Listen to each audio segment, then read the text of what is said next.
kiukweli maisha ya mwanadamu yamegubikwa na nyakati nyingi sana. Maisha ya mwanadamu yamegubikwa na nyakati nyingi sana. Yani ili mtu akue, atoke stage ya utoto, aende stage ya ukubwa, anakuwa amekutana na nyakati nyingi sana ambazo ni za tofauti tofauti. Yani atakutana na huzuni, atakutana na furaha, atakutana na nyakati ambazo zinamfurahisha sana, atakutana na nyakati ambazo anaziona sio nzuri. Yani kiufupi nyakati ni nyingi sana.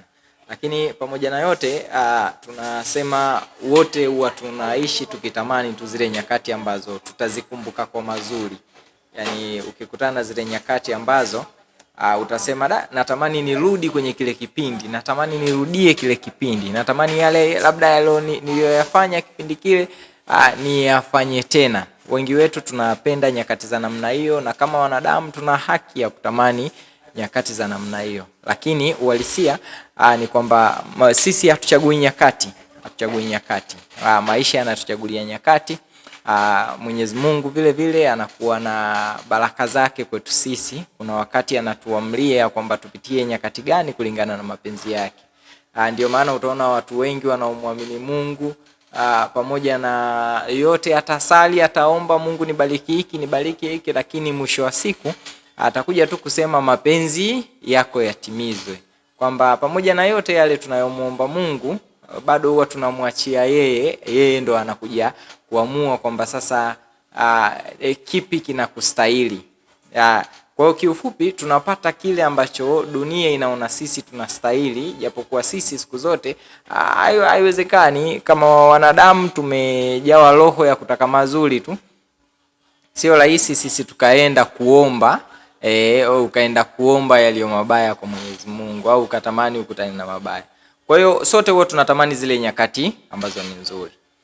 Pamoja na yote, nyakati nyingi za huzuni tunakuwa tunazipitia, nyakati nyingi ambazo hatutaki tuzikumbuke tunakuwa tunazipitia nje ya matakwa yetu. Yani unatakiwa uelewe kwamba unapokuwa unapitia nyakati yoyote ile ambayo wewe kiufupi unaona haupaswi kupitia ile, au kiufupi unakuwa una maswali mengi ya kujiuliza kwamba kwa nini wewe, unajua huwa tunakuwa na ile kwamba kwa nini mimi zinanikuta hizi nyakati, kwa nini sio kwa wengine, kwa nini mimi kila siku. Kwa hiyo tunapojikuta kwenye nyakati za namna hiyo tunatakiwa tuelewe sio sisi tulioamua, japokuwa kuna matukio mengi ambayo yanaweza yakakufanya ionekane kama wewe umeamua hizo nyakati zikukute, lakini kuna matukio mengi ambayo yanatuthibitishia kwamba sio sisi tunaoamua hizo nyakati ziweze kutukuta. Mfano, sasa kitu ambacho unapaswa kuelewa au tunapaswa kuelewa tunapokuwa tunapitia hizi situation ni kwamba hizi nyakati ni zinatokea kwa kila mtu. Nyakati hizi zinatokea kwa kila mtu. Kuna watu wana asili, kuna watu hawawezi kuwa na asili. Kuna mtu anaweza akashare nyakati zake ngumu, lakini kuna mwingine hawezi kushare hizo nyakati zake ngumu. Kwa hiyo kuna wakati mtu binadamu watu tunahisi sisi tu peke yetu ndo tunapitia hizo nyakati ngumu. Kitu ambacho sio kweli na wala sio sahihi. Kila mmoja wetu kuna nyakati anazipitia ambazo kiukweli hazipendi. Kiukweli hatamani mtu mwingine azipitie. Lakini tunapishana kwenye namna ya kuzipokea. Maisha tu ya kawaida haya tunayoishi ni lazima upitie hizo nyakati. Ila kwenye elimu, kwenye ukuaji, kwenye mahusiano, kwenye familia zetu, lazima kuna kuwa tu na nyakati ambazo zinakufanya ujihisi kwamba maisha hayatakiwi kuwa hivi, au ujiulize kwa nini yanatokea kwangu, kwa nini yasitokee kwa watu wengine. Lakini ukweli ni kwamba yanatokea kwa watu wote, ila tunapishana namna ya kupokea hayo mambo. Hizo hali tunapishana namna ya kuzihendo, tunapishana namna ya kuzipokea.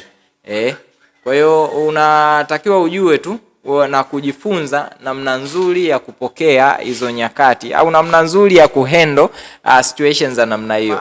Yani hizo nyakati na sio kwamba zikipita mara moja hazirudi tena, zinaweza zikapita leo ukakaa miaka mitatu zikaja tena, tukawa leo 2026 2029 ukakutana na nyakati tena ambazo hauzipendi. Kwa hiyo haijalishi zimerudi mara ngapi, haijalishi zitarudi lini, haijalishi zimerudi kwa wakati gani. Tunachopishana ni namna unapokea na namna unazihendo. Siri ni nyingi. Tunaweza tukawa tunazungumza hivi, kumbe uko kwenye wakati ambao wewe upendi vile vile, au nipo kwenye wakati ambao mimi si upendi, lakini tunaupokeaje? Mfano nimezungumzia 2018, nilikuwa bado niko shule kidogo, chuo.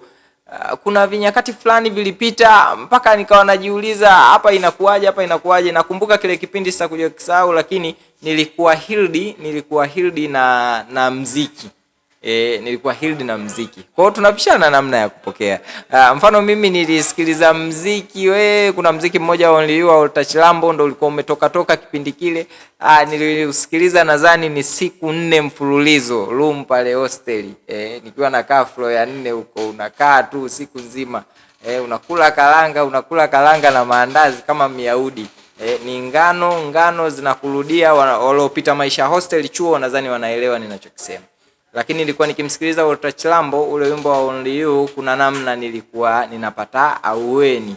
Kwa hiyo nikawa na handle tu zile nyakati, japokuwa najisi sitakiwi kuzipitia, lakini tayari ninazipitia. Tayari niko kwenye zile nyakati. Na ukiangalia nikawa nikijaribu kupiga hesabu, naona mimi mwenyewe plans zangu, mipango yangu, matamanio yangu ndio yalinipeleka mimi kwenye zile nyakati. Tukipata nafasi tutapiga story kuhusiana na hilo swala, nini kilinipeleka kwenye zile nyakati, lakini ni zile ambazo naweza nikasema tumejitengenezea wenyewe, kwamba mipango yangu, matamanio ambayo nilikuwa nayo ndio yaliniingiza mpaka kufika kwenye vile vipengele ambavyo viliniweka kwenye zile situation. Kwa hiyo badala ya kuhisi ni wewe peke yako unayapitia haya, unatakiwa ujue sio wewe peke yako. Wapo wengi wanapitia nyakati hizo ngumu ambazo unahisi wewe peke yako ndo unafanya nini? Unazipitia. Lakini wao wanapitia, ila wengine wanachagua kutokukuonyesha nyakati za ngumu. Wengine ili wapone inabidi waonyeshe hizo nyakati za ngumu. Wengine wana uwezo wa kuyahandle moyoni, lakini kiuhalisia hata mimi ninakushauri kukaa nayo sana huwa sio vizuri vile vile. Kukaa nayo sana sio vizuri. Kama unaona hayawezekani, yaseme, inasaidia na inatibu. Tafuta namna tu ya kutibu hizo nyakati ili zisikutese sana na zisikuumize sana.